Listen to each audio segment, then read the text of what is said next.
We've been producing oils in Ireland for about 6 months. Started just the end of October of last year, and we've already saved over 2,000 tons of CO2 emissions, and it's expected to be anywhere from 3,000 to 6,000 tons a year that we would save going forward.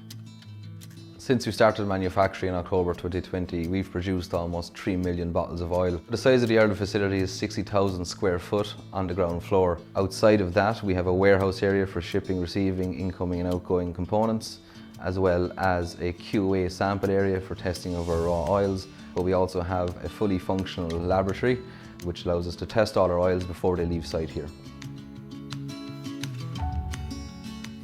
What happens in Ireland is similar to what happens back in Pleasant Grove, Utah. All of the oils come directly from different sources around the world to Ireland. In the facility, there's a battery of tests that take place by our quality control team. As it flows through the facility, we have differing processes that take care of the oil to its ended containers, and then another series of tests are conducted prior to being able to ship to our fulfillment centers around Europe.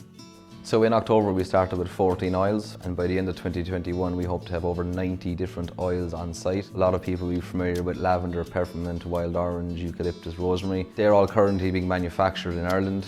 My personal favourite oil is wild orange, and I know that a lot of the team here are a big fan of the lemon as well.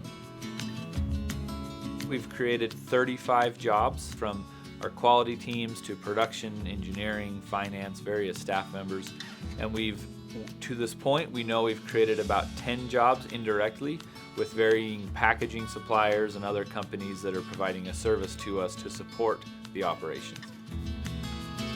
In Cork, we want everything. We want to become the European Centre of Excellence for manufacturing for DOTERRA. Our European wellness advocates are passionate, they're excited, energetic, and so I think the growth is just fantastic.